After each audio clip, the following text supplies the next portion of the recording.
Embr Wave is a personal thermostat for your body that heats and cools you directly when you're too hot or too cold. So it lets you, with a push of a button, actually start warming or cooling the inside of your wrist to help you be more comfortable. Just like putting an ice cube on your wrist or wrapping your hands around a hot drink. So you have an early prototype here. I want to just dive into some of the details. Yeah. Give us an overview of what are the different technologies that are coming together under the hood for the Wave. When we first started out, it was very much like a student project prototype. So think an Arduino with wires everywhere, off-the-shelf components from Amazon. In fact, we actually got the unit working like 2 or 3 days before the final presentation of the competition. So very much true student fashion. And then again, that was like the fall 2013. It took another basically year and a half to actually get to something that was fully wearable. And that was this unit right here. This white square is a thermoelectric module, or a Peltier cooler. It's essentially a solid state air conditioner. So it's made of semiconductor materials, and it has the properties such that when you run electricity through it, one side gets hot and one side gets cold. And that's very well suited for our application because it's controlled digitally and it's really instantaneous. For the prototype, this was an off-the-shelf component? Correct, yeah. So this was just bought on like Amazon. You can see here we have a micro USB charger for recharging the device. Yep. It's got a standard lithium-ion battery. We got one on SparkFund. Just very much off the shelf. Sure. And then there's obviously the printed circuit board and electronics, which have the different control elements for powering and actuating the device. So in summary, you have your thermoelectric cooler, which is the active component, your aluminum heat sink for dissipating that, user interface, battery, and electronics. So when you moved over to the finished product, is it still an off-the-shelf component, or do you? No, is this so all this is custom? now all custom. So just to compare the two, you can see we've moved to a larger surface area. You obviously don't have the same like standard lead wires. Yep. We have rounded corners, which our industrial designers love.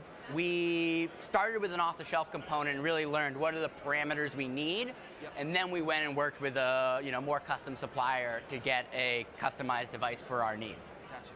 Tell me where you were in the hardware development process before you launched your campaign. Obviously as part of Hardware Studio, we're really trying to shift people's thinking with really getting as close and ready to production as possible and thinking about some of the challenges and uncovering the things that they don't know. Yeah. Where were you before you launched your campaign? Great question. So just to take a little bit of a step back, again, in 2013 when we won the student contest, if you'd asked us then, we would have said we were 6 months away from having a product on the market. It took us 18 months to get to this device. We did about 250 field trials, really understood what people needed, raised some money from investors, and then set out to design this commercial product in 2016.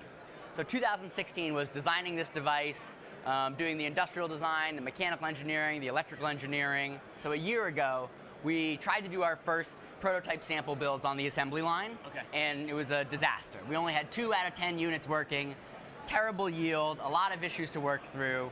We were like, okay, we're clearly not ready to launch. We said, we actually want to be like as close as possible to mass production before we launch so that we can avoid many of the delays that we'd seen in peer companies on Kickstarter. Sure. Where is this? Yeah, and you guys are based in Boston. Is this happening halfway around the world? In China. So I fly over to China in July for this engineering sample build. I'd been already in February for our second prototype sample build, which didn't go very well.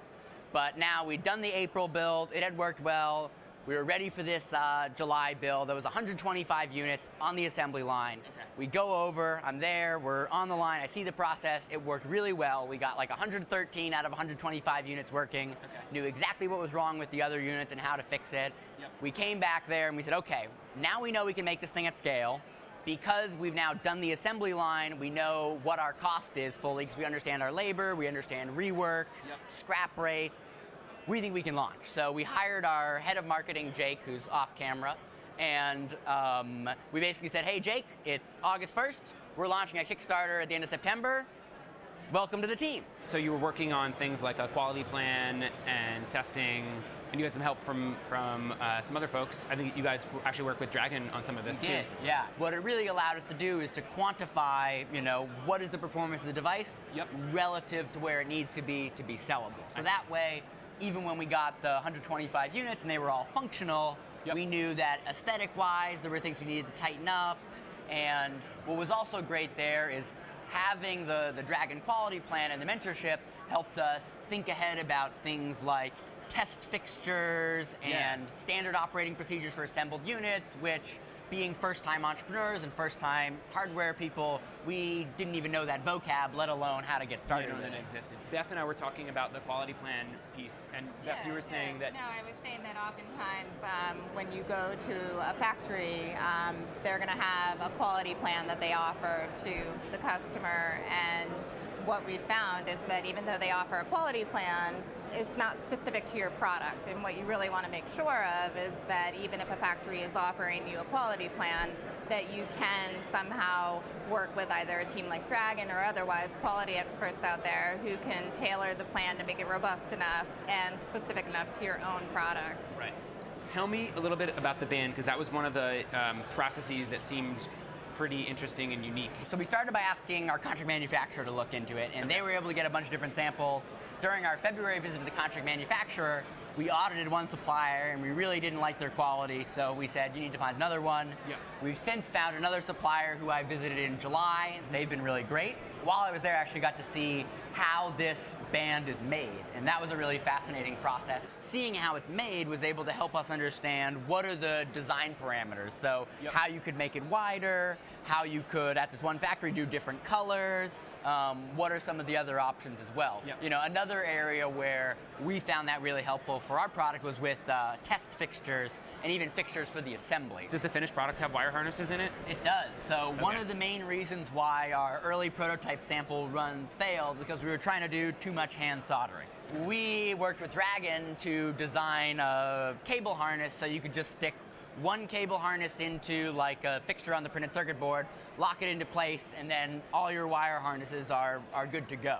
Gotcha. And that was the primary thing that fixed our yield, or was responsible for getting our yield up from the 20% to the 97, 98% we're at now. That's awesome. What are some of the other, tell us a little bit more about the testing plan along the way. So, obviously you're not just, this isn't coming off the line looking like this, and then you're putting it in a fixture and doing one kind of test on it. What are some of the tests that you do along the way, and how did you go about thinking about what those tests needed to be? Our fundamental hypothesis was what we're really good at understanding is human-centered heating and cooling.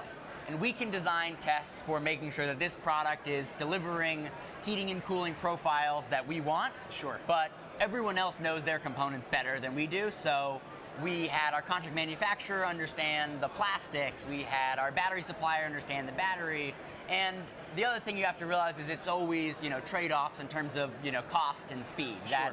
That, if things are being tested on the component level, you could redundantly test them on the final product level, but, it takes more time, it adds cost, and at the end of the day, you have to make judgment calls. Yeah, this is your whole thing, right? Cost, quality, schedule, the triangle that you're trying to manage. Anytime you push on one, you're going to constrain the others, or it's all about making choices. 2020 hindsight, what do you know now that you wish you knew? I won't go back as far as 4 years ago, but even pre-campaign. You have to spend, 90% and 95% of your time on the people who are being positive and constructive and not the people who are being negative, especially when you put something out that you've been working on for 4 years and really poured your heart into.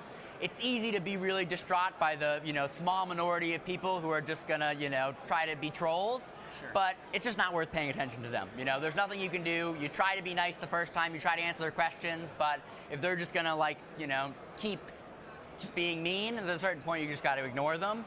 And I think we put a little too much energy towards that in the campaign. Gotcha. And instead we could have done more about all the people who were excited about what we're doing. Yeah, no, I think that's a great suggestion. Yeah, not everyone is gonna be a fan of what you're making, and that's okay. Any final tips for hardware creators out there who are getting ready to launch or going to production? I would say two things. I would say one is that you have to, anticipate adversity. That no matter how much you prepare for it, no matter how much you know things are going to go wrong, there's always going to be something going wrong that you didn't expect. And the second is you really have to appreciate the wins, whether that's, the 2 units that did work out of 10 the first time, and we could be like, oh my God, we have a thing, this is amazing. Or, the people who do love it during the campaign, or the first time you turn it on and you get the firmware working. It's it's a really magical moment to see kind of like the things come together, and looking back a year from now, like you don't really remember all the things that were going crazy at the time. It's really so you really got to appreciate the wins. The small wins. I love that. Where can people learn more? People can go to emberwave.com to learn more about the product. You can pre-order now, and we're on a mission to serve the thermally underserved. So if that's you, come check us out.